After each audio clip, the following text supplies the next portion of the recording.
It's time for Cats Talk Wednesday. Small town and big city joined forces. Vinny Hardy of Lynch, Kentucky, and Terry Brown of Louisville, Kentucky, team up to give you free-flowing, laid-back sports talk. Focus on Kentucky Wildcats, as well as pertinent information in the NBA, NFL, and Major League Baseball. It's Wednesday again. Another week has come and gone. Terry T.B. Brown, Vinny Hardy, Lexington. Lexington's in between us. We Louisville and Lynch. I threw the wrong L in there, but Louisville's on and Lynch is on. Y'all know what the intro says. I'm babbling. I need to stop. Brought to y'all by the BS3 Network. Terry's in a J Kidd jersey, and we are here doing what we do, man. What's happening, TV? No, this mash burn. Oh, my bad. This mash. This mash. Okay. Yeah, this mash burn. Yeah. J Kidd was 5. You got the 32.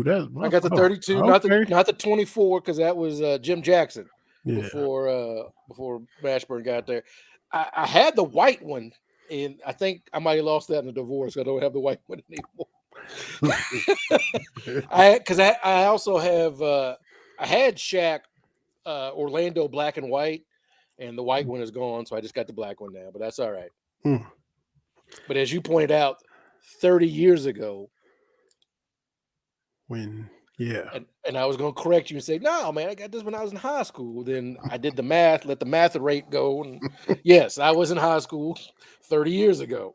Next year will be my 30th anniversary of graduating. So, yeah. Yeah, wow, yeah, because I went back home this weekend. Went and saw mom, little sis. My uncle from Louisville that you met at Sharks was in. My 2 cousins, his sons were in. My mom's brother and sister were in. So a little mini family reunion, a little dinner to remember dad, kind of / combination of events. In the process of being there, my dad videoed everything. Like camcorder. He was that dude with the camcorder in his hand and everything. You didn't see him, but he got all the stuff on footage. So we got to watching, because this goes with what you're saying, got to watching my mom's mom and dad, my grandparents. They did a surprise anniversary party for him down here outside of Knoxville, where my mom's sister is. Got all their 6 kids together, kind of surprised them. My granddad's a detective. He likes to figure out it. You try to surprise him, he's gonna figure out, well, I know what they're doing. I got, I know. So he pretty much scooped out that he knew all his kids was gonna be there. He saw his 3 youngest, but he knew the 3 older ones were coming. So he's like, yeah, I got it. I figured it out. I knew it. So then the other level to the surprise was my grandmother's sisters and brothers and all were in. He didn't know that. So they kind of curveballed him with that kind of thing. Oh, there you go. It was a whole weekend thing. We were laughing because my aunt said when they went and looked at the place, you know how we got to have the sunlight. The sunlight was right when we went, but as all the camcording is happening, it's a lot of shadowy black folks in this footage. And this is in 1990. Yeah. This is 1995. This is why we talking 30 years ago. And so dad's videoing it. You're seeing my mom, you're seeing my sister, you're seeing myself from 30 years ago. So I'm 17 walking around, me and my cousins and my sisters, and the jersey, like yours, would have fit real loose when I'm looking at myself from 1995, because it was their 45th anniversary.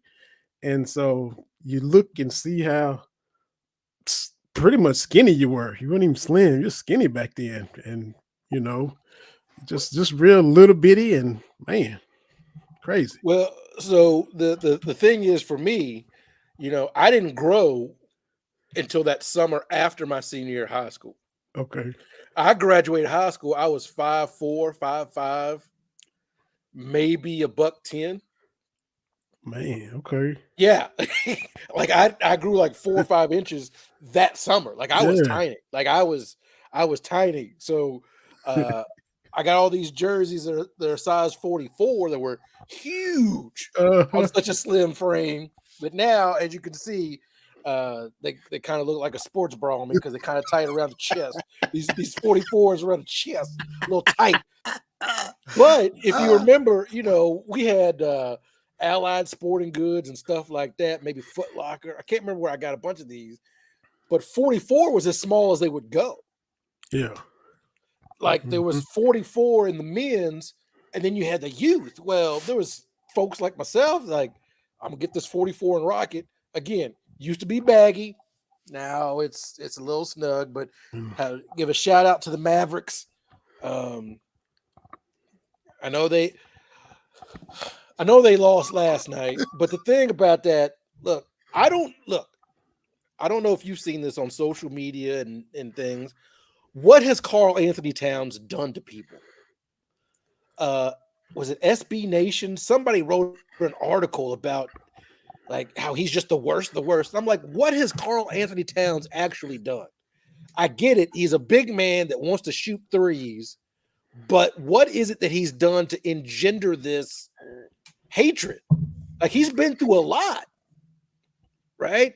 Like, he was close with Flip Saunders, and Flip Saunders died, and then we know what COVID took away from him. But I'm like, what has he done to engender this almost hatred? Like, I don't get it. I don't understand what Karl Anthony Towns has done. That's the one bone I have to pick with Bomani. Like, I don't understand what it is about Karl Anthony Towns that bugs people so much, because he's a big man that doesn't go on the block.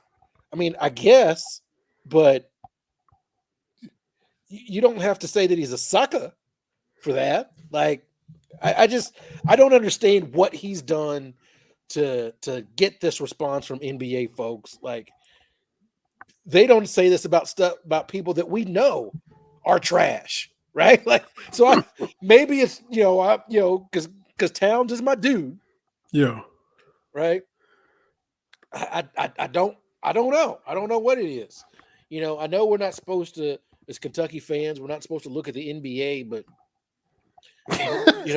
on the all NBA teams, there's a Wildcat on all three.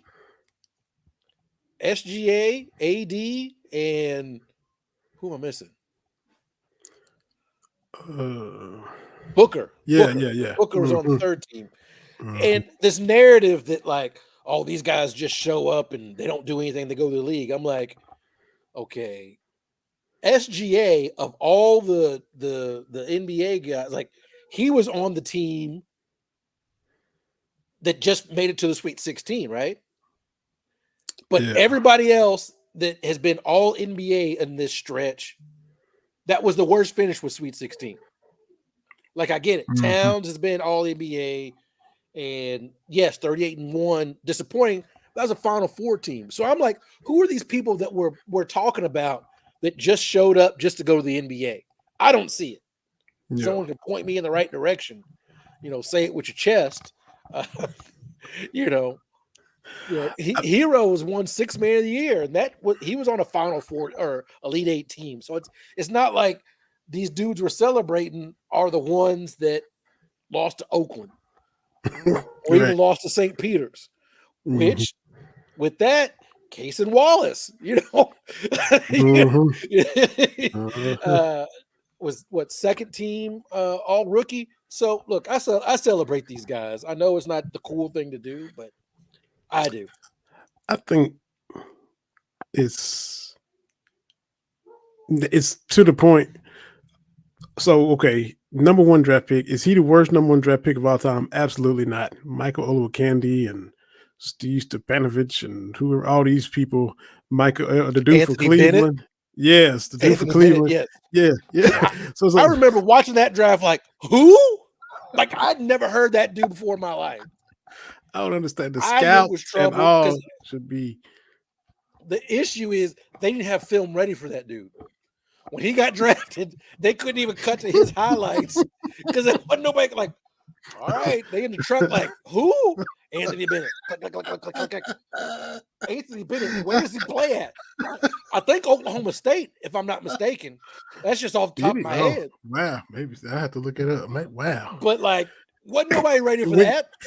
When you're an American player and went to college and they still didn't have your film ready, it ain't like he came from Slovenia, Slovakia, Serbia. That was over back there. when we got that grainy VH. You talk about VHS camcorder footage. Like we in the digital age, but we was getting all those dudes from Europe with that grainy. Like, what is that? And remember that Yi Jing Lang? Oh I yeah, think he played for your Rockets, if I'm not mistaken. Maybe no, I know the Bucks and the Mavs. Oh, okay, You're right. But he was doing post moves against a chair. I'm like, come on now. Come on, y'all can't find a dude, just a regular sized dude.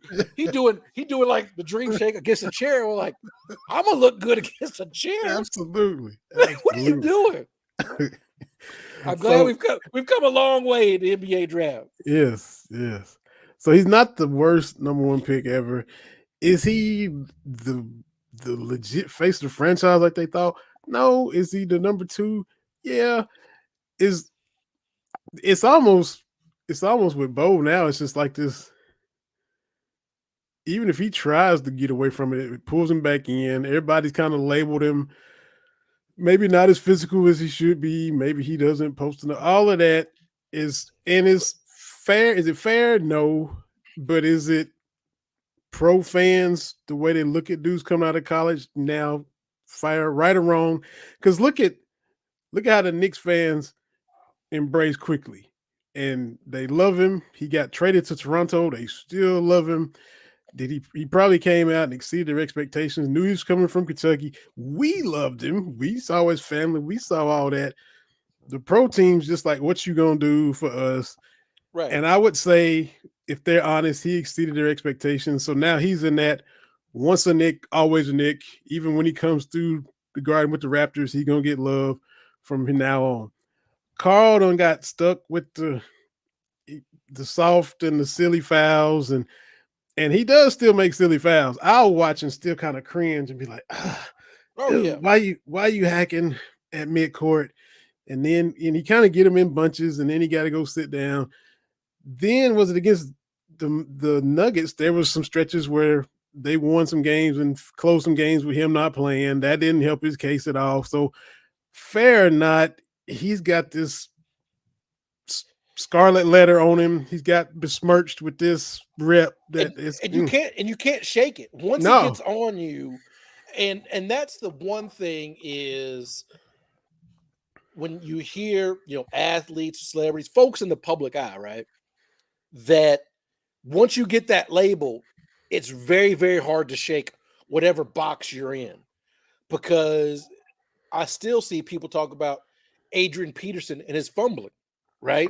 And that was only happened like his first couple of years in the league. Mm-hmm. But you got that thing. You got that thing. Yeah, I got that thing as a fumbler, and it still comes up. Tiki start doing all. He start carrying it all crazy, and yeah, it's hard to shake that stuff, man. Carl's got this thing of being soft, and I don't know if you can be soft and play 8-9 years in the NBA. Right.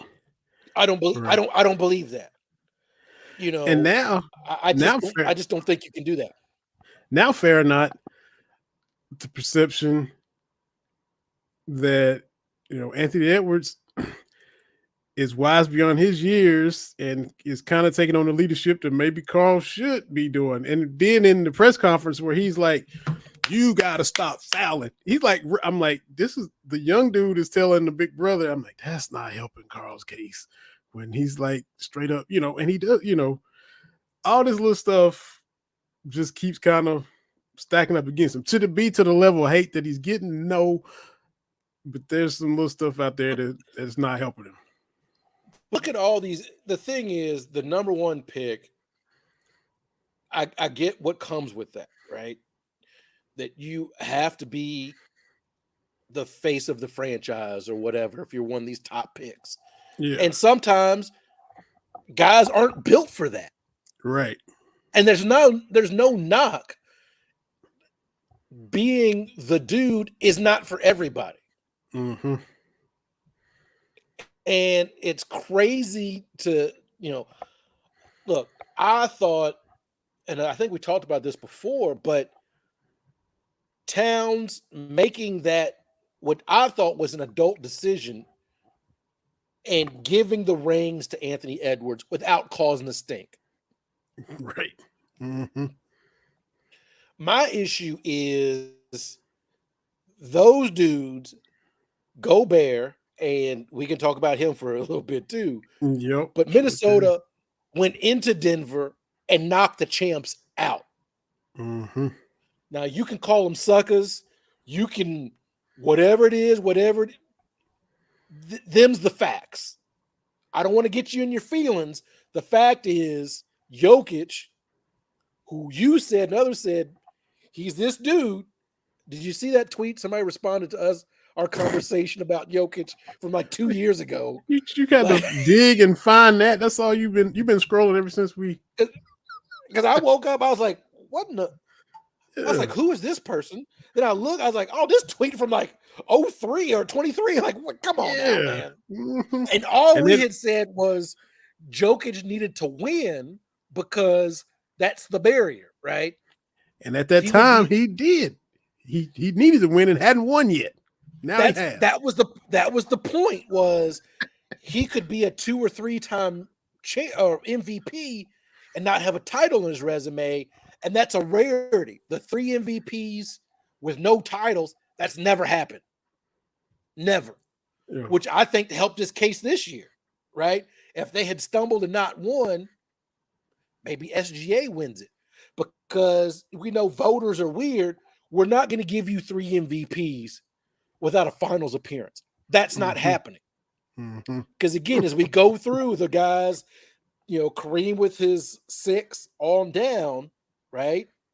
It's Kareem with 6, then it's MJ with 5, somebody else with 5. But then LeBron's got 4, and then I might be missing somebody else, maybe Bill Russ. But the point is, you're not going to get 3 NBA MVPs and not be in a finals. Like, that's just not going to happen. Mm-hmm. So I mean, because you text me about that, because we listened to Bomani, and I think I replied, when are we going to get to the point where Joker's like, bruh, you need to do something here, because he quote tweeted and you was like, oh, look at Bo retweeting you or whatever. But that's way back then, and now because it's true. It's absolutely true. He gonna try to old takes exposed us like we.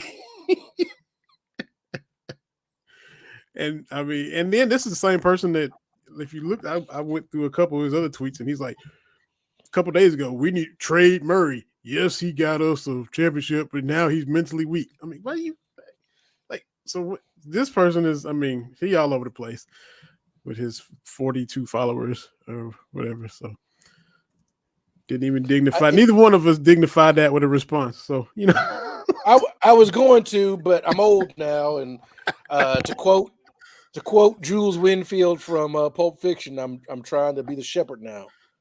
And I'm trying to change my ways and not engage in folks, because a lot of that stuff is just bad. Because that dude had to search for people slandering Jokic, and I'm like, it was valid, and we didn't even slander him. We was just... and because if you look of the 3-time MVPs, Moses Malone would be the least decorated because he got the 1 championship and 1 finals MVP. And Jokic is in that category, which for me, when we start talking about, this has got to get him to the big table, pump your brakes, because we all assumed that Giannis was going to add a whole bunch. And it looks like the Bucks are farther away now than before they won the first time. Yeah. And so you just assume Doc coming back. Doc coming Yeah. back. So you just assume that these things are going to happen. Like, we've talked about, other people have talked about, these windows don't stay open forever. So Bill Russell and Larry Bird, the only dudes with 3 in a row. Look like Yeah. no, Wilt got a three-peat in there, 66, 67, 68. Bill Russell, Bill 58, 2, 3, 4. Like Bill Russell got 5 MVPs. Okay. Yeah. I knew it was Cream with 5 or 6, Russell and MJ with 5. LeBron's got 4. I think he's the only one with 4. And then you get to the 3. It's a very elite group once you get to more than 3. Magic got 3, looks like. Yeah. One, Magic. two, Yeah, the guys with 3, it's Magic, Bird, Jokic, and Moses.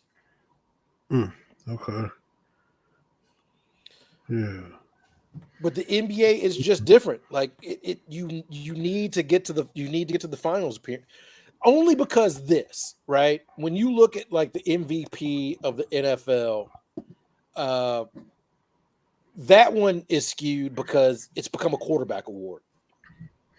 I think Adrian Mm. Peterson is the last running back MVP, and he had to be superhuman, because it's changed.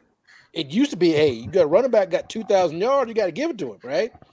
So that's not the case anymore. It's like the Heisman. It's the quarterback award. Yeah. Mm-hmm. Because the last 30 Heisman Trophy winners, I think you got 22 quarterbacks. That's wild. Yeah, Adrian Peterson 2012. Good Lord. But 2012 to now, it's been nothing but quarterbacks, right? Yeah. And Wow. you got to go way back to LT to get a defensive player. Like, what's it going to take to get a defensive player to be most valuable player? Like Aaron Donald couldn't do it. That's wow. I mean, Yeah. what's it gonna take? Because Strahan wasn't when he got all the sacks. Like, what's it gonna take? Even though on some of these teams, the defense is what brings it home. The 05-06, Sean Alexander, LaDainian Tomlinson. That's the last time it was 2 years in a row non-quarterbacks back to back. Goodness gracious. I got bored one day. I think this might have been during COVID. Golly.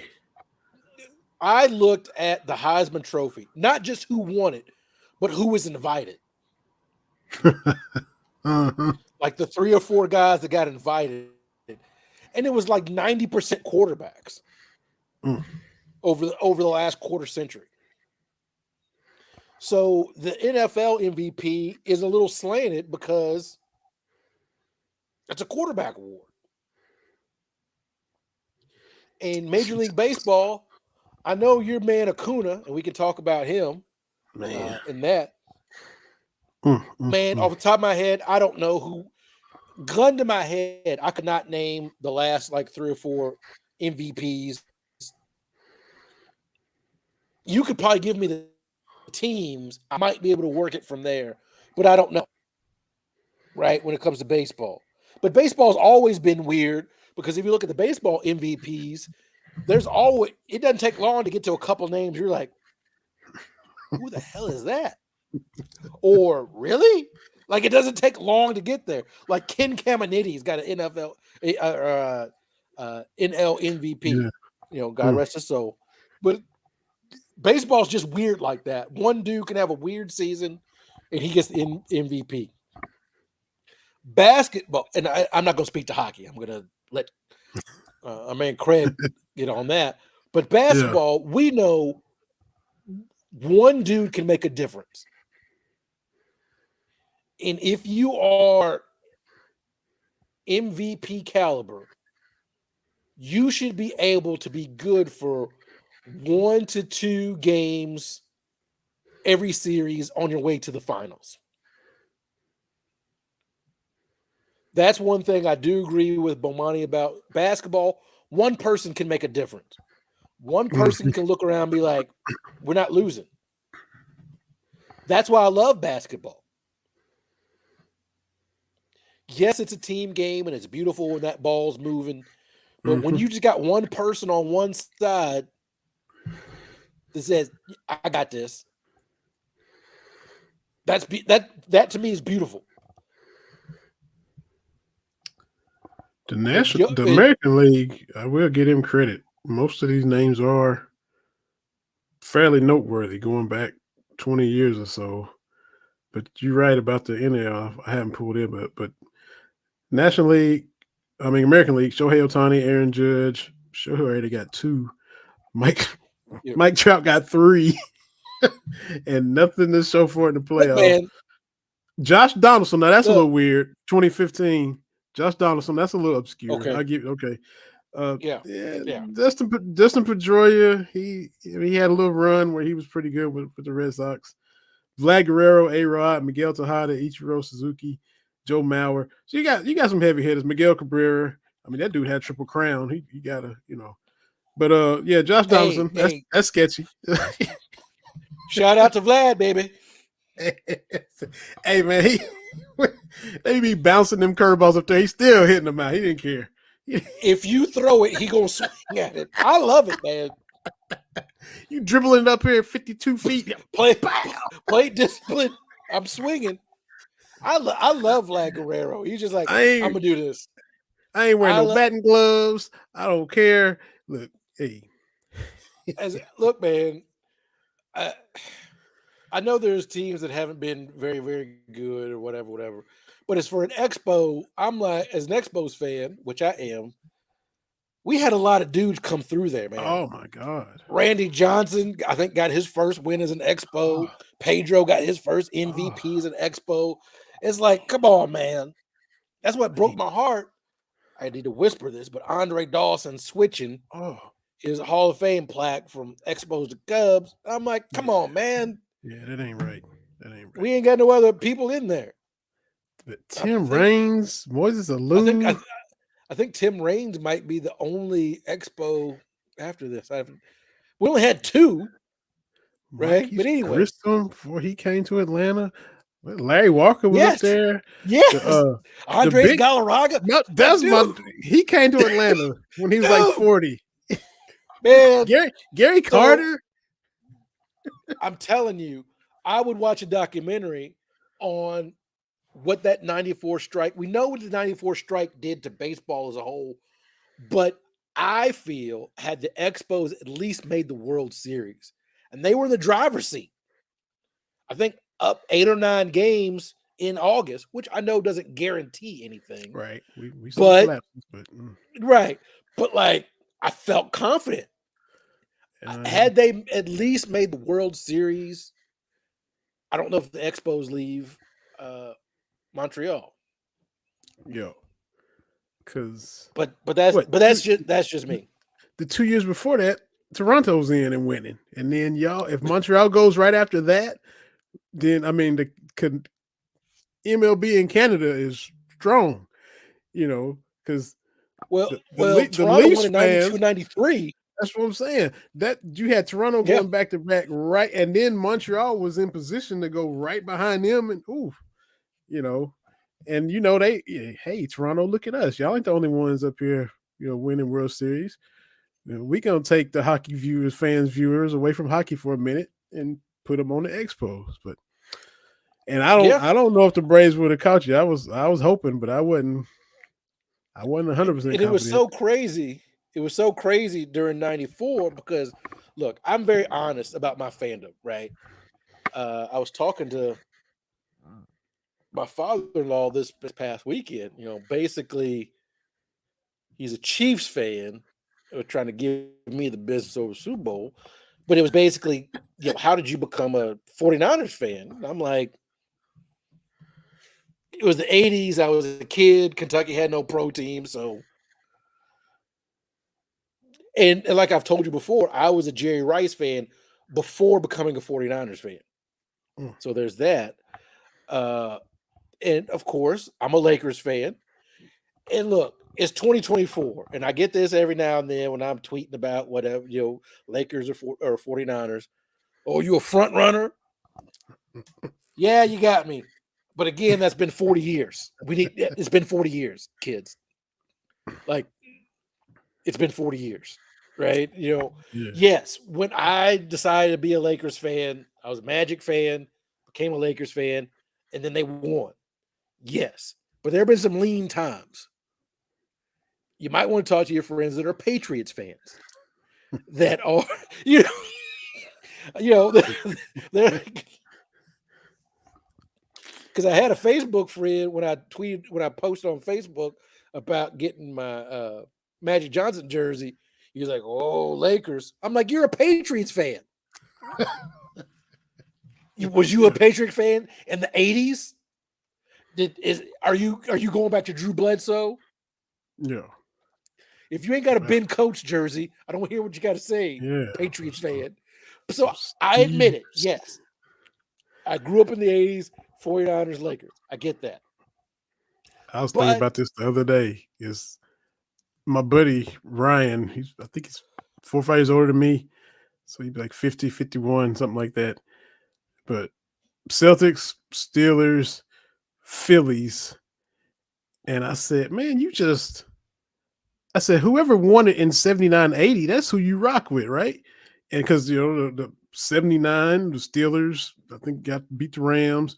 The Phillies win in 80. The Celtics winning again in 80, 81. So right there, he's 7, 8 years old.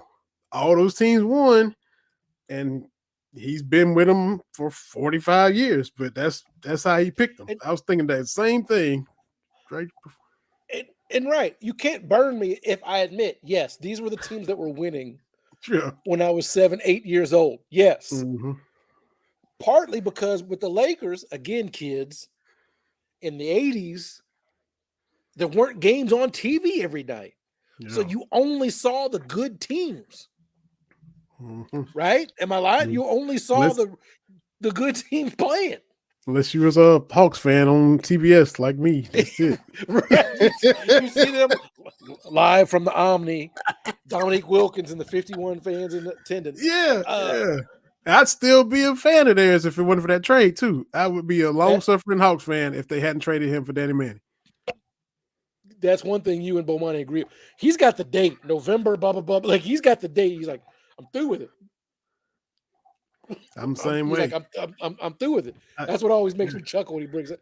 But yes. So I had enough self-awareness as a youth to say, okay, I'm rooting for the Lakers and 49ers. I know what that looks like. Hey, Michelle. Thank you, Michelle Morton, for checking in. Mm-hmm. Brandon, we're going to talk about some UK, but we're off on other stuff. Yeah, we're getting there, Brandon, because we got to talk about baseball. Jason must be younger than us. He must be younger. He's talking about St. Louis Rams. He's younger than us, that clearly. If he's not going to LA, if he's going to St. Louis, he's a little bit younger. Yeah, St. Louis Rams. Now, I remember, I'm talking about the Jim Everett, Flipper Anderson. Hey, but Jackie Slater played tackle for 97 years. Kevin Green. Merlin Olsen. The man that coined sack, Deacon Jones. Yeah. He coined the term sack. He did that vicious head slap because I love it. He said, all I need is enough time for a man to blink his eyes and I can get around him. Man, those Rams was tough. But the thing was, even when the Rams were in LA, they were the Niners, the NFC West wasn't very good when the Niners were on that great run, right? Because you had the Falcons, right? You had the Rams, and you had the Saints. So it wasn't very tough, right? It just wasn't. But the Rams would always be good for a weird game where Jim Everett would be competitive. Henry Eller. Oh, God. There you go. Yeah. St. Louis Rams. Oh, my goodness. I remember when they moved to St. Louis. Yeah. I saw a bunch of 49ers games in St. Louis.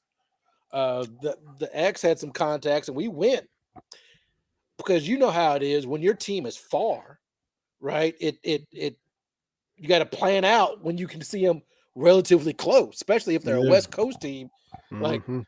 hey, anytime the NBA schedule came out, I'm like, when the Lakers coming to Indy, guess I'm going Mm-hmm. to see them because Mm-hmm. they wouldn't come anywhere really, really close and relatively inexpensive to get to. Indy, I don't need a Mm-hmm. hotel room or anything like that.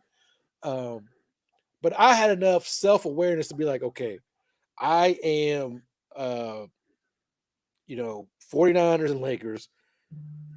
I like baseball, but I can't hop on and like, you know, I can't, I don't know who was good in the 80s. I don't, because there wasn't a lot of, was it the Cardinals maybe? Yeah, yeah, the Cardinals were good. I know the They were Reds won in 90, but there wasn't a lot of like mhm. repeat champions in the 80s off the top of my head. But I was like, I need an obscure team to root for, the Yeah. Montreal Expos. Because at that time, I couldn't find Montreal on a map. I knew it was in Canada, but I didn't know, is it Canada, Niagara Falls, or is it Canada, Spokane by Vancouver? I don't Right. really know. Off the top of my head, I don't know if I could point them out now. But I was like, Uh, go Expos. This is what I'm going to do. And then, bizarrely enough, in 94, they're actually playing pretty good. I'm like, well, this is going to be something, right? Because uh, the Niners had just competed in the Super Bowl, just won the Super Bowl. So I'm like, I'm all in, baby. I'm all in. mhm. But Uh-huh. Yeah, and then they just shot the season down, man. Shot it down right in the middle of yep, right when everybody starts watching. Yeah, yep. unbelievable. Give me Got to just talk a about moment. two. Okay, I'll be right back. I'll be all right back. right, absolutely. Um, we'll get to the UK stuff. Not a lot going on though. Like we had talked about, everybody is kind of watching their clock, watching their device to see what Jackson Robinson's going to do because Chaz Lanier went to Tennessee, and look, you gotta respect his decision because we got Travis Perry and Trent Noah, Kentucky kids. He's from Nashville, so hey, could he have been that bucket getter? Absolutely. But I've been saying it. I'm not sweating. I was talking with Jason Huber the other day. I'm not sweating whoever this last boom is gonna be. Is it Robinson? Will it be? Won't it be? Maybe it will be. Maybe it won't be. But we've seen them put together this squad in a couple weeks and fill this team with all the pieces. Uh, maybe Jackson Robinson will be that guy. Maybe not. But I'm not. I'm not worried about it. If this staff was out here fiddle farting around and not really trying to get a team and kind of tripping all over themselves, then okay, might be a little bit worried. But if Robinson comes, fine. If he doesn't, I literally can't. I can't sweat it. TB. I can't. If everybody's hoping we got it, we got to have a bucket getter. Got to have a dude. I mean, cool. Well, If he withdraws from the draft and picks Kentucky, cool. But if he does it, I can't sit here and bite my nails and just be panicked about it. I just can't. this is the thing. Everything in this offseason when it comes to Kentucky basketball is reminding me of why you and I do not do the recruiting thing. It's asinine, and I can't spend time worried about what a 19-year-old is going to do or a 20-year-old. I have an 18-year-old and have to worry about what she's going to do, right? Like, so I just look. Of course, I want to have the best team out there, right? I feel that we've got some really good pieces in place. Yep. Uh, I think a lot of times what happens is we get in this mindset of roster construction like it's a video game. And yes, this person's skill set might work together, but it's more than that because we have seen multiple teams at Kentucky, at whatever your favorite team is, where you're like, wow, this team should be great. And it just for whatever reason never comes together. Mm-hmm. There's more to it than that. So I have not lost any sleep at all over who the coaching staff is going to bring in. Yeah. And Uh, if they were already looking incompetent, then I'm like, okay, but they got their stuff together and they still, getting acclimated, but they still have already shown that hey, they're about the business of doing their jobs. So, and look, if me worrying about Jackson Robinson helped, then I worry. But me worrying ain't gonna help nothing. So that's no, just where look, I we had to, always been like this. like I told you, I had to help my oldest pick out of college for herself. You Yeah. know, Mm-hmm. she took tours and talked. And that's the thing too is I know we try to make this in basketball terms or sports terms, but the kids got to feel good on campus too. Mm-hmm. That's part of it. Yep. So, yeah, a big part of what they do is the sport, but there's still a lot of time they got to be kids on this campus, Mm-hmm. and that's got to be a good fit. And I'm not saying that University of Kentucky is not a great fit. My 4.5 years were fantastic. Yeah. Mm-hmm. 1 year before I took that break was really, really good. My sophomore year was fun, buddy. So, I'm not going to besmirch that or talk bad about that. But my point is, there's a lot that goes into these decisions. And just because a kid says no doesn't mean necessarily that Coach Pope did something. Same way it didn't mean that Coach Cal did something. Same way it doesn't mean that, Tubby did something or Rick did something or anything like that. Um, And there's so everybody much that wanted, goes into this stuff. yeah, everybody wanted Chaz Lanier. Chaz Lanier. If you can't get Robinson, get Lanier. And the kids from Tennessee, from Nashville, he picked Tennessee. You gotta respect that. We just, everybody was happy. Travis Perry picked Kentucky. Everybody was happy to see Trent Noah get out of his release to Carolina and go to Kentucky. So Tennessee kid chooses to pick Tennessee. Well, hey, you can't be mad at him for doing that either. No matter how much I hate Tennessee, I can't get mad at him for picking Tennessee when he's from Nashville. Right. So is the home state thing only good when it's a Kentucky kid? That's what I'm saying. You gotta respect it because he did what we're happy that the Kentucky kids did. You can't hate on him for that. You can't. I mean, look, I get it. I want all the good players. When it's a McDonald's All-American team, I wish all 10 of those people would sign with Kentucky, but that's Exactly. not going right. Mm-hmm. And the thing too is you're not going to have a situation like we had. Look, you're not going to have a 96 team ever again. Right? Where you're not going to have that talent. What, 10 guys played a couple of seasons, at least a couple seasons in the NBA? Mm-hmm. Yeah, 9, 10. Yeah. You're not going to have those dudes sit on the bench. Like, the thing about that 96 team and other teams of that era, to be fair, right? But you got Ron Mercer, who was a very highly touted recruit. He's not going to come and sit behind dudes like he did, right? Yep. Mm-hmm. And I wish we'd get out of this mindset, well, it's got to be good for the team. No. Mm-hmm. If I'm this talented, I'm finding a place where I can do right now. Yep. And this whole, again, I don't mean to get on my soapbox, but you got to do for the name on the front of your jersey. Okay, yes. Once you get on campus and all for one for all, you need that team unity. But man, if I was playing a sport and I got Brown on the back of my jersey, that doesn't mean I'm selfish. That just means I'm thinking about the sacrifices Mama Brown made to get me to that point. Papa Brown made. Grandma and Grandpa. what my brothers did to get me to that point. I think it's wrong to play for the name on the front and on the back. No, man, the back helps you get to the front. Mm-hmm. You got to find Yeah. that balance. It's not about this kid wanting to me. Like, I got to take care of my family too. That's it. And my whole thing about that is, I get what people say, like,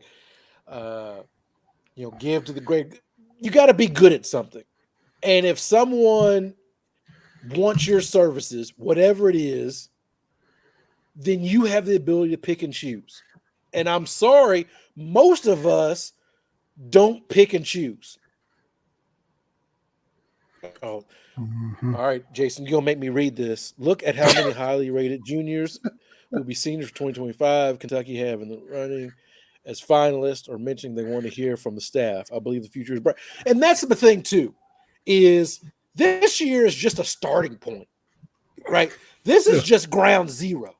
Like the 44 jersey was the starting point. When Yeah, it was the smallest. Look at this. It's good and snug now. But if we think that Pope and his staff, look what they did just in 4 weeks. Yeah. Right. That's what Jason said in his Assembling a previous staff comment. and getting a team in 3 or 4 weeks.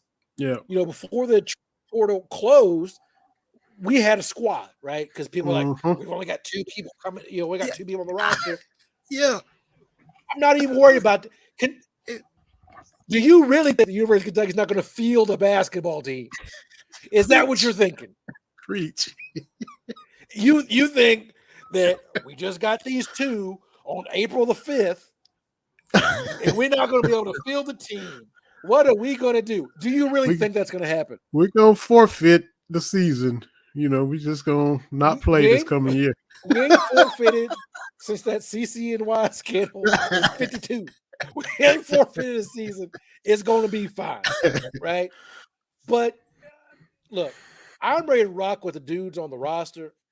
Give me a summer to learn some names and numbers. I'm good. Mm-hmm. But what I feel is, okay, this may be the worst team Mark Pope has at Kentucky. Now, does that mean that this team can't find a way to get to the Elite Eight, and then next year's team only gets to Sweet 16? That's not what I'm saying. I'm saying the way this was thrown together, this may be like maybe the least talented team, right? Mm-hmm. It may be. I don't know, right? But if you feel that's the case, you take this team, you let this team do what it's supposed to do, get that mojo back, and then you build from there. And what's wrong with that? You can't get greedy and want to have everything all at once right now. Why? Because that was the mindset y'all said y'all didn't want with the previous coach, was get all this kind of stuff and we'll figure it out now. We asked for a coach, and I'm saying y'all asked for a coach to be deliberate about roster construction. He's being deliberate. He's finding pieces that fit. That's why I'm not going to be out of shape. I wasn't been out of shape when Cal was recruiting. Right. I wasn't been out of shape then, because I know we're going to be all right. Now, come October, November, when Blue Madness rolls around, I'm all in. But I ain't worried about. And really, it's okay if someone doesn't want to come to Kentucky. It's okay. We've had a lot of people say no, and we've been fine. We like that. That's my one of my things about Kentucky fans. Like, we all right. Well, the media doesn't like Kentucky. That's cool, but we still got more wins than anybody. Blah blah blah blah blah. Our resume is still this. Well, this person didn't want to come, and our resume is still this. I get it. When you focus on the small stuff, it stinks that Chris Lofton didn't play here. Yes. I get it. Kentucky kid, and he came, he had some games. I bet he was not better than 500 against Kentucky. if I had to gather. But I get it, right? I get it, right? Oh, man. But in the big scheme of things, Kentucky is Kentucky. You can't tell me that Kentucky is Kentucky and then get lost in this minutia kind of thing. That's not how we get this done. Kentucky will be fine. I've said it before Coach Cal left. I was like, look, Kentucky's going to be fine because there's the institutional, and I mean that from a university standpoint, a fan base standpoint, and all the other things that make big-time college athletics go. There's a institutional will to be good. Mm-hmm.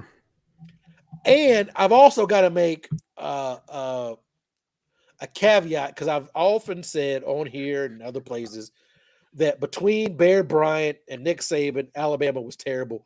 That's not exactly true.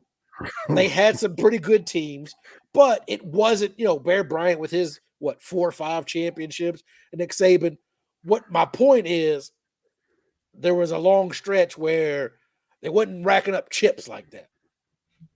That's the point I want to make. Because, look, Cal left, Pope came, whoever it is.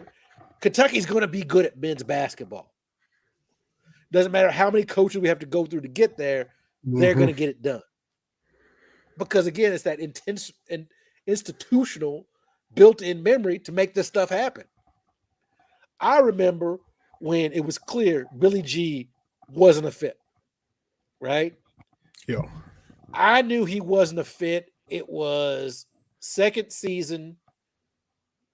We were in the SEC play, and I can't remember the sideline reporter's name, Janine something, asked him that question. Janine Edwards. Asked him a question. This was after they had told him, you got to be nice. You remember that big thing because he was a jerk, right? Mm-hmm. And not a playful jerk, even like Coach Pop, right? Or like how Cal does, where you ask him, Cal, what's the day of the week? We got, he's going to give you everything except he'll tell you, well, it ain't Tuesday. And you're like, well, what day of the week is it? I know it's not Saturday and Sunday because okay, right?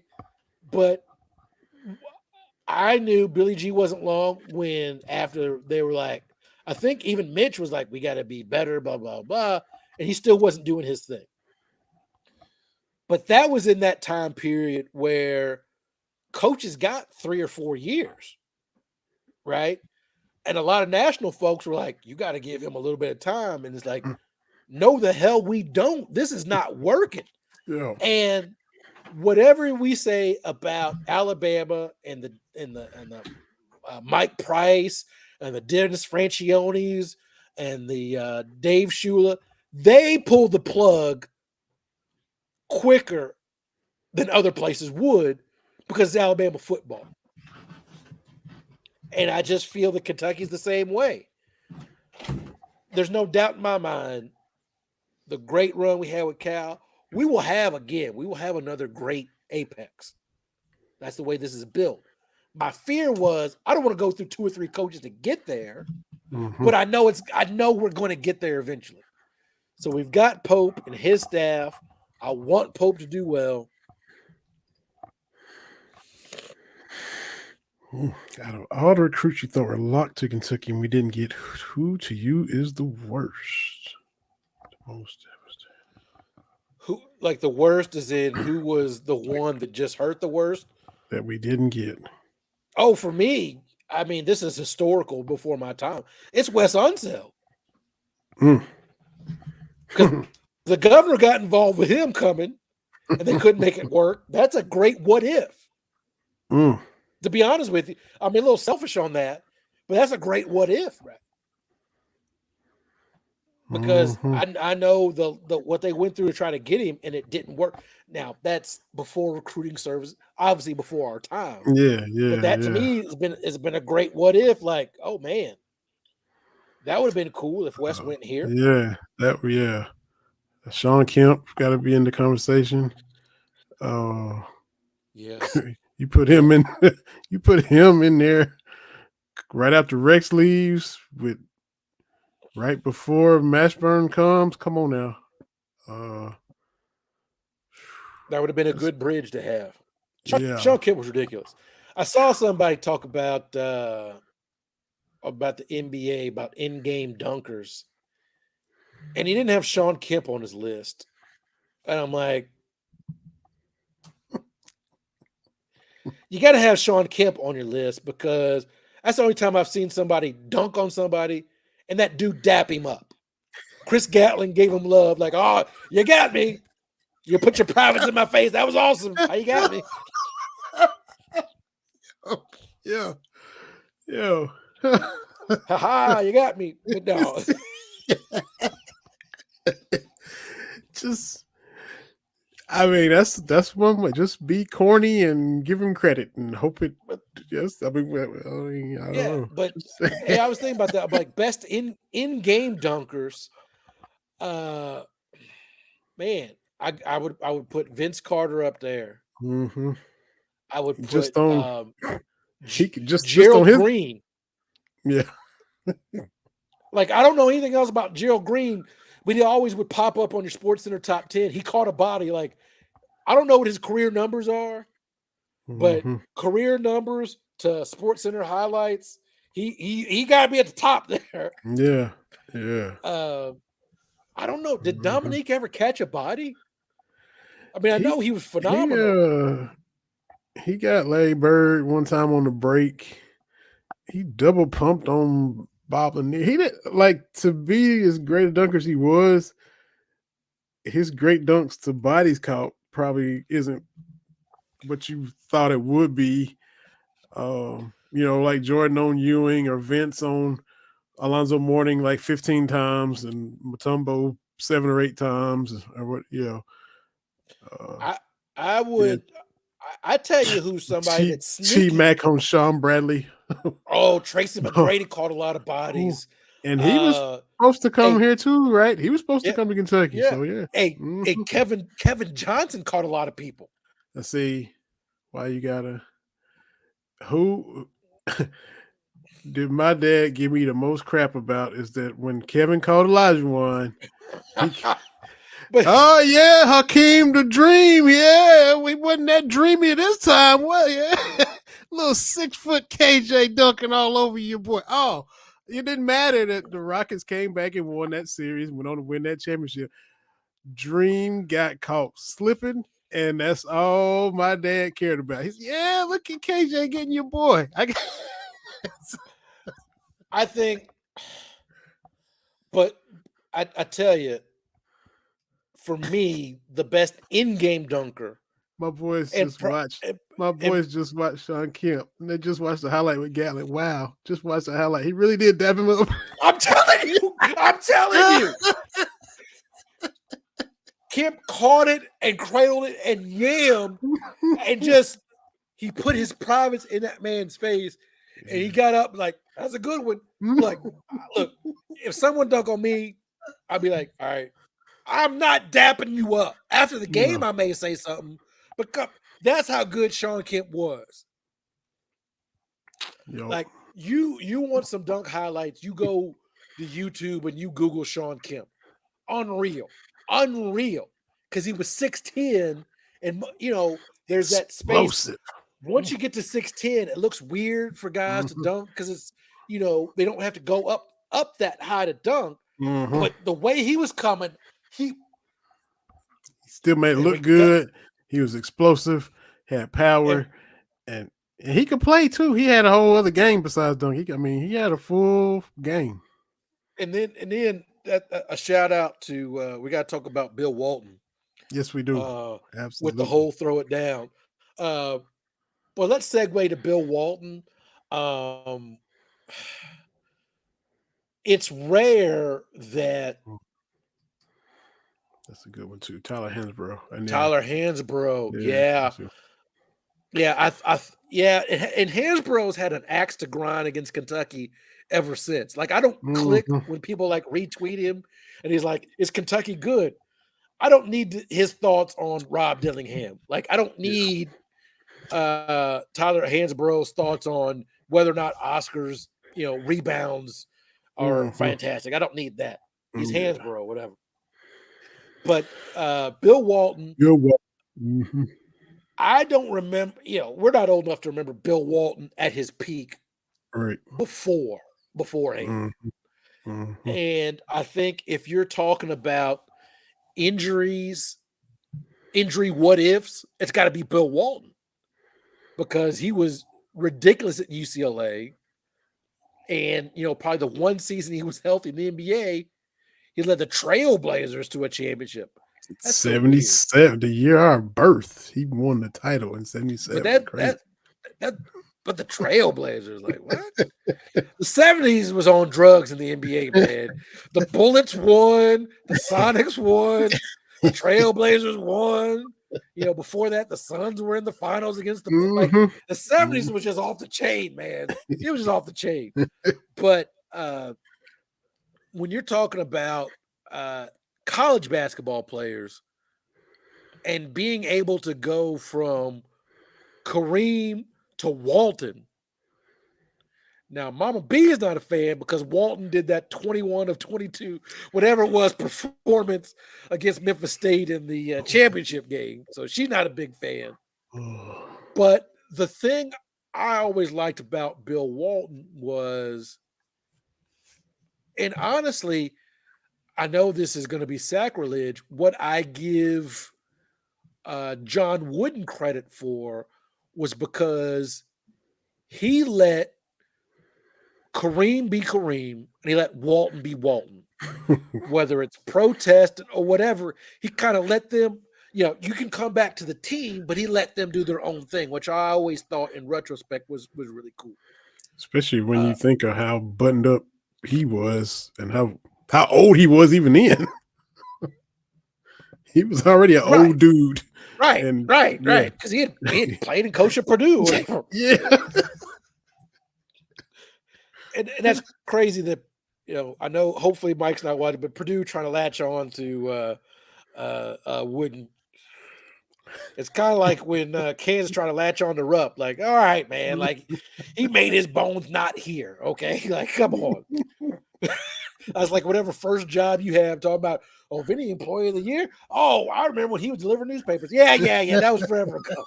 I'm not worried about that. But you're right. He did. He let them be them for sure. But for me, Bill Walton's whole thing, it was him and Snapper Jones on NBA on NBC. Mm-hmm. And you knew the commentary was different because even then, right, late 80s, early 90s, whenever that was going down, Walton would come from left field with something, and you're like, this ain't got nothing remotely to do with basketball. But he would always veer back into something about basketball. It's like, well, damn. I mean, you went around the world to do it, but okay. And I know here in his later years, the whole Pac-12 After Dark, him and Dave Pash, you'd watch Kentucky play earlier, late in the day, whatever. And then you go over because Bill Walton became an institution. Mm-hmm. Again, doesn't matter what's going on the floor. He would just give you this nugget, and some people rub the wrong way. And I get that, right? The color commentators. But my whole thing is there are color folks that do what comes natural, and I think there's color folks that do a bit. They're doing an act. And for me, if I feel that color person or whoever is giving me something genuine, I'm going to buy into it. Mm-hmm. What do you mean by that, Terry? Well, Hubie Brown talks in the second person, which I try to explain to my wife about. Like, it shouldn't work. Like, he shouldn't be like, well, you need to defend Jordan this way. Like, I'm not playing, but that's his thing. That's how he speaks, and it works, right? How many imitators did we see try to do like John Madden and the boom, pow, zing, zang, and use the telestrator? And it didn't translate. Mm-hmm. Right? Dick Vitale. polarizing, friend of the show. Some people don't like his stuff, and that's fine. But I always felt it was genuine. Yep. You get to the point, you know what you're gonna get when Dick Vitale's calling the game. Mm-hmm. He's gonna give you a lot of stuff. He's gonna pump up the coaches. He's gonna pump up the brands. But that's what energy. you get. Mm-hmm. Right. He's gonna be excited about college basketball. Bill Walton was, you don't know what you're gonna get. It's most likely gonna sound like a guy that you went to college with that was on some substances that would give you, have you ever heard the sunshine? And you're like, no. And then Bill would say, you hear the sunshine and the trees growing, okay? And that's how you defend a pick and roll. And you're like, wait, what? Like, and so, it stinks that like Shaq was against Bill Walton. I watched the video, Shaq and, always belittling Bill Walton. I just always felt like, one, Bill was always a different kind of person. And so when he was a great basketball player, that was only one facet of who he was. And so when he wasn't a great basketball player anymore, he was able to make that transition. How many finals MVPs have we seen become sixth man of the year? Mm-hmm. Right? Yeah. Like that's one thing I think about like Vince Carter's career is he went from the man in Toronto and kind of the man in New Jersey and just kind of, he went from starter to bench guy to, but that's part of the ego. Mm-hmm. How many guys can make that transition? Like Kobe's not coming off the bench. Yeah. Right. But Walton always seemed to make those transitions. And so when he started becoming a commentator, for me, it never felt like he was bitter. And that's sometimes what you get when guys retire is that they get bitter. Mm-hmm. And I never felt that. Like I don't know the man from Adam, but I never felt that. And I always enjoyed what he brought to the broadcast. Yeah. Now I don't know if Shaq came around as just a quote. He's saying that we lost one of the forefathers of the big man alliance. He's always talking about the big man club. So I don't know if in the tribute that he gave, we definitely lost one of the forefathers of the big man alliance. So I don't know, but yeah, he was, clowning and stuff, previously and all that. But yeah, just all the stories, all the tributes, all the funny stuff, the Dave Pash stuff, different people talking about, how they met him and, you're starstruck, but he just makes you feel at ease around him. And we see this when somebody passes away, stuff that's happened, people's experiences, they show pictures. We saw Dr. J put a picture out, Kareem put a picture out, all the people that know that person. I was listening to it was Rich Eisen, which I don't listen to his show. I loved him on ESPN, but I never listened to his show, which is crazy. But he was talking about how Walton was on the set of, I have to see the music video, but they were commentators on the music video. Walton needed to get back to San Diego. Eisen's driving like a little car. Walton's got his big, humongous chair because his back and knees hurt him so bad. And they're squeezing the chair into that Tesla and it breaks the glass on Eisen's Tesla. And then Bill squeezes in and Rich takes him where he needs to go. And the whole way, Bill's apologized. I'm so sorry I've inconvenienced you. I didn't mean to be a burden. I apologize. I'm so sorry. I need help. Can I repay you? And Rich is not trying to, don't worry about it. He's not, it's not bothered at all. I'm honored to take you. And then a few weeks later, he gets a check from Bill, a personal letter expressing how sorry he was. and a check that he's written trying to pay for the damages to, all these, everybody's relating experiences like that, just the good interactions that they had with him. And like you said, genuine, the out of left field, one of the biggest fans of Grateful Dead, and it showed, but it wasn't Took the fake. Celtics to a Great Dead concert. Yeah, I was listening to that, and Robert Parrish and DJ and Larry all up in it, and was him all the time. It was to the, like, this is not an act. This is who this dude is, And so when we talk about folks that pass, and not to get too dark, honestly, all you really have are memories.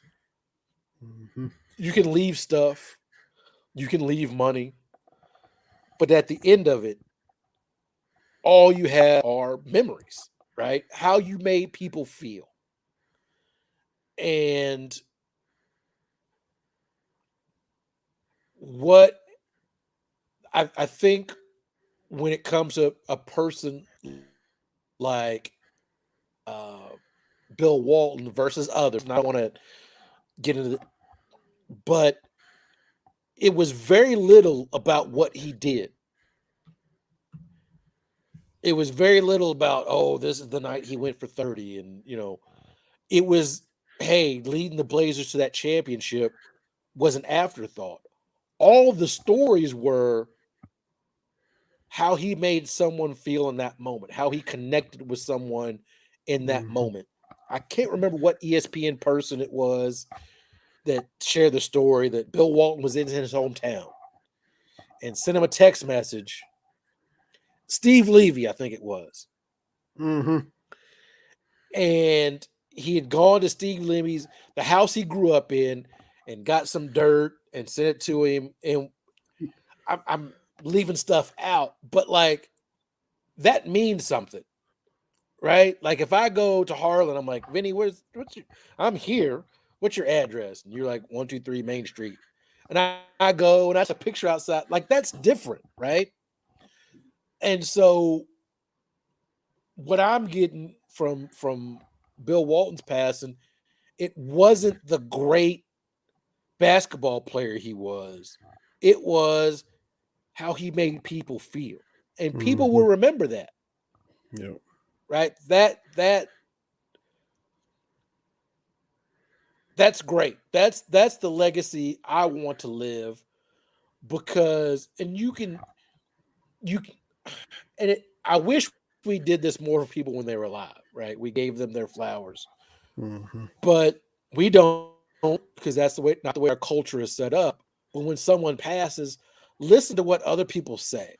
It's, are they running down your resume, which may be formidable, but is it how this person made me feel?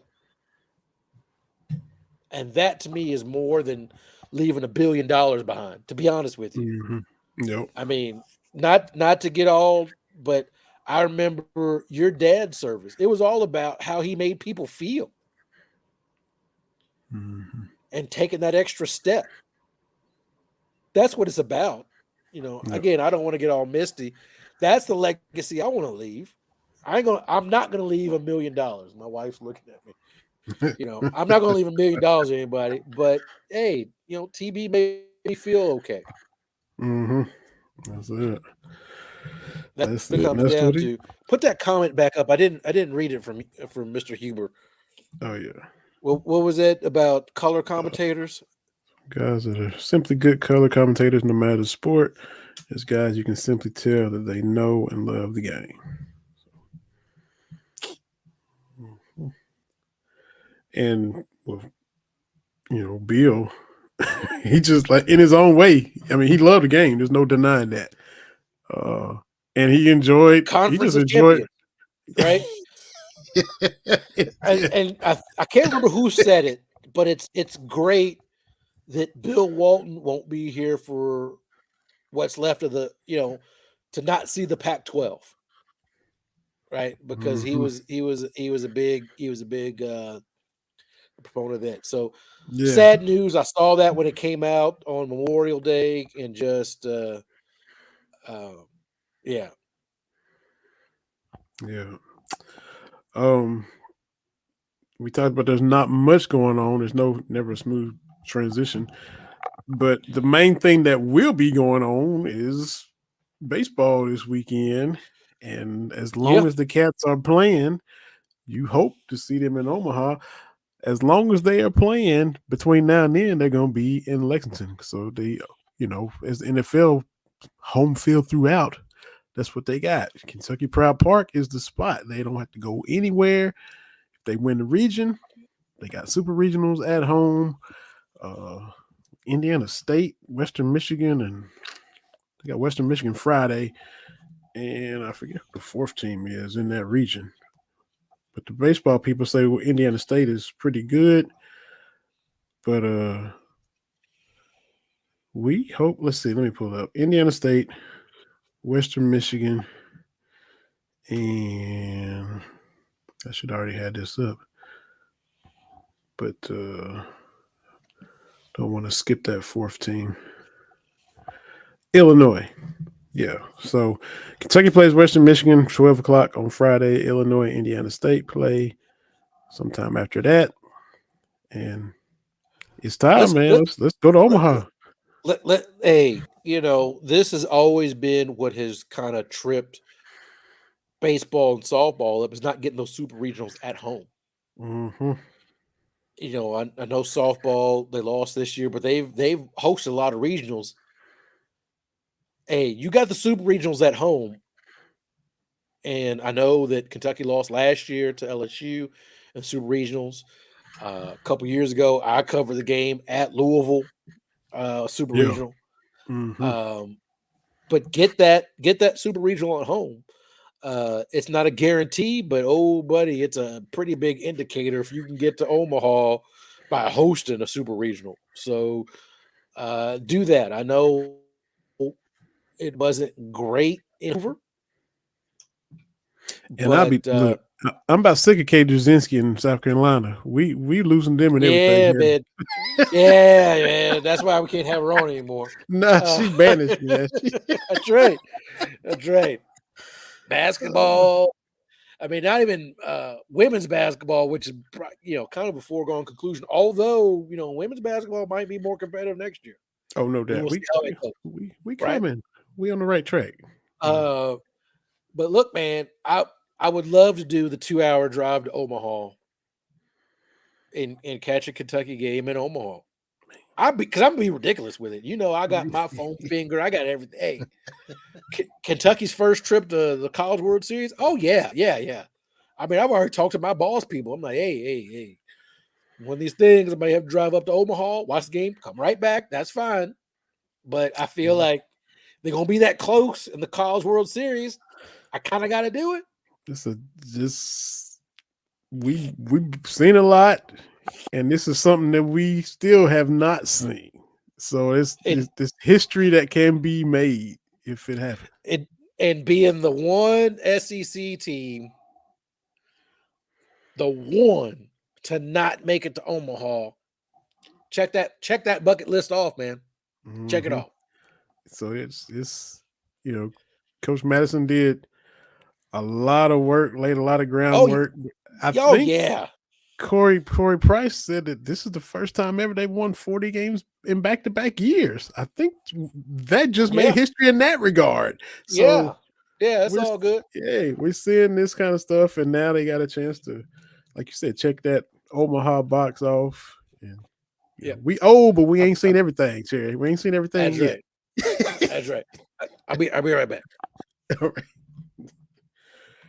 So where y'all watching the game at? Y'all gonna be at Kentucky Proud Park. You're gonna be on TV. Y'all gonna be watching while you're at work. Where y'all gonna be checking out the regionals this coming weekend. Uh, Tickets already going like hotcakes. So where y'all gonna be? Celtics already in the finals. The Timberwolves delayed was probably the inevitable. If y'all mentioned last week, I was hoping that we would have Wolves and Pacers. So the Pacers got swept. Timberwolves sitting on a gentleman's sweep right now. So it's not going the way that I hope. Just from my petty standpoint of not liking Boston or the Mavs. But I was just talking about how petty I was with hoping that we would have Pacers and Mavs, and looking like it's going to be Celtics and Pacers and Wolves, looking like it's going to be Celtics and Mavs. Minnesota delayed the inevitable last night. I mean, we never seen the Red Sox down 3-0 and beat the Yankees 4 straight in the NBA. But Minnesota been in some back and forth stuff. That series with Denver was as back and forth as you can get. So we'll see. I don't want Boston to win for a myriad of reasons. The Lakers finally tied them, and now they're looking to move ahead. But hey, the pressure's on Boston. Whoever if it's the Mavericks or whoever, because even though this is still a relatively young team, they got the finals appearance. They've got 4 or 5 Eastern Conference Finals appearances. At some point, it got to push through. Yep. Yeah, because the East is not going to be terrible forever. Yeah. And look, and Boston's been healthy pretty much. You know how the injuries jump up and bite people. Hey. And I'll be the last person to talk about, because I've seen some Lakers fans, and I'm like, look, y'all, just relax and get ready for next year. Because Boston's excited because they beat a depleted. Look, man, you can only beat who's in front of you. Mm-hmm. That's all you can do.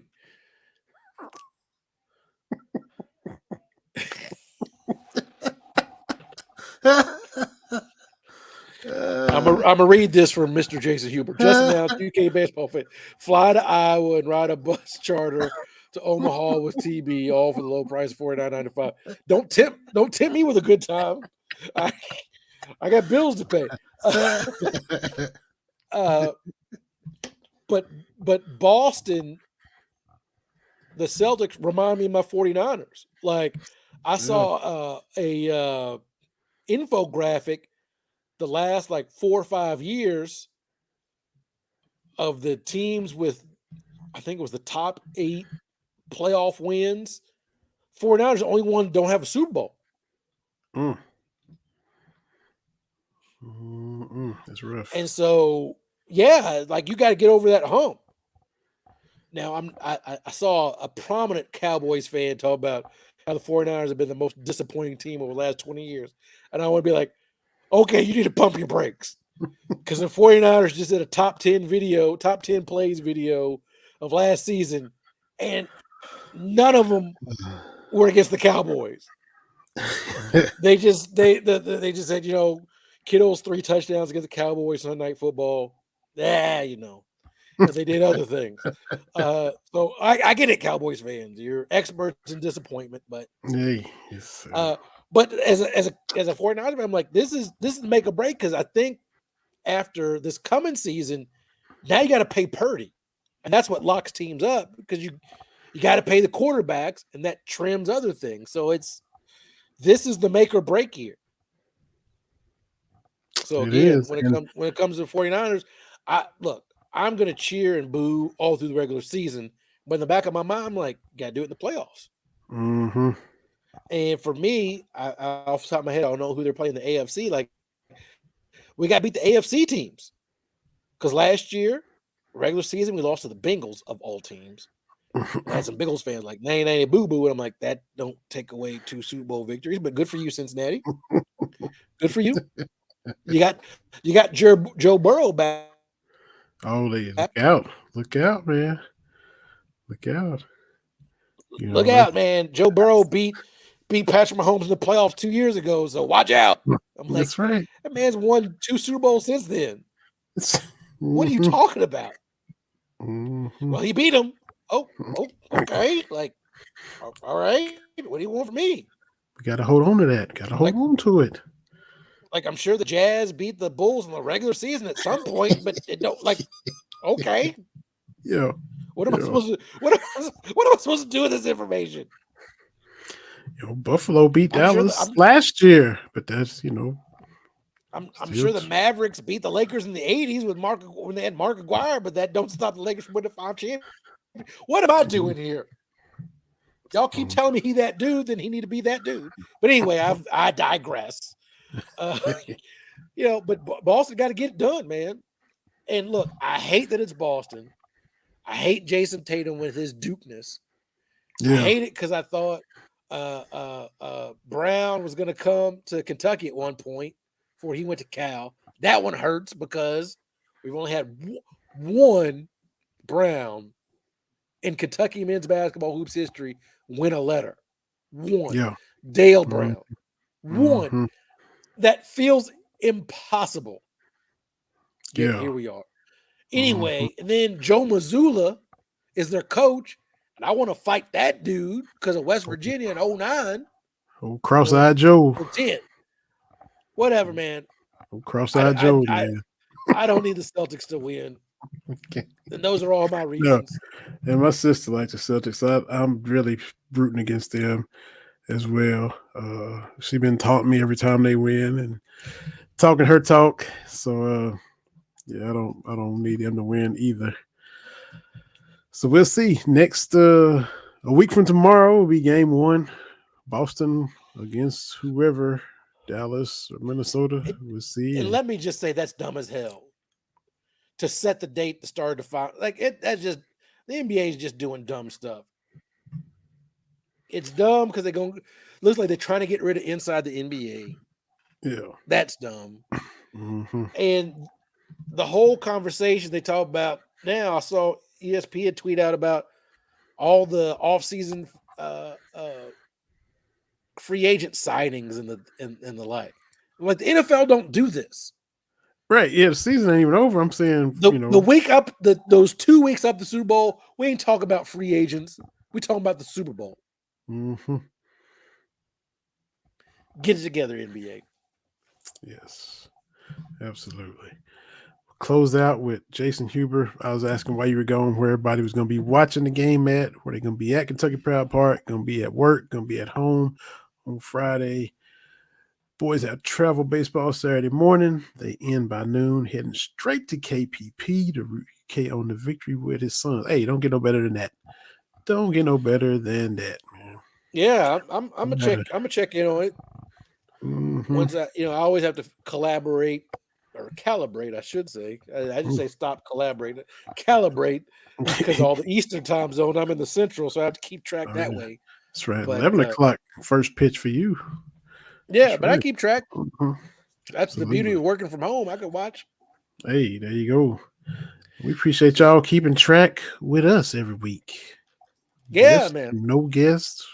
Appreciate y'all commenting and listening and retweeting a little tweet when we put out when we go live. And, that's the same way of, telling your friends about us. You just doing it on social media. So we definitely appreciate y'all, man.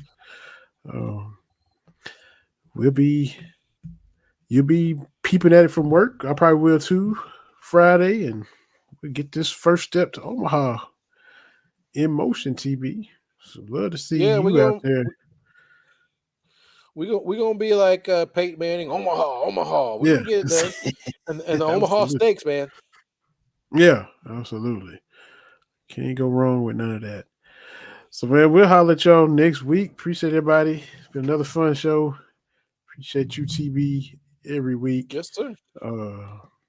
Doing what you do in them Twitter streets, them spaces, and on here. Appreciate it all. So another fun one. Everybody be safe, be careful. If it's hot, stay warm. If it's raining, stay dry, and all that in between. And severe weather, stay alert. Yeah, for sure. And we'll hop on off of here and holler at everybody next week. Cats Talk Wednesday, BS3 Network. Holler at y'all later on now.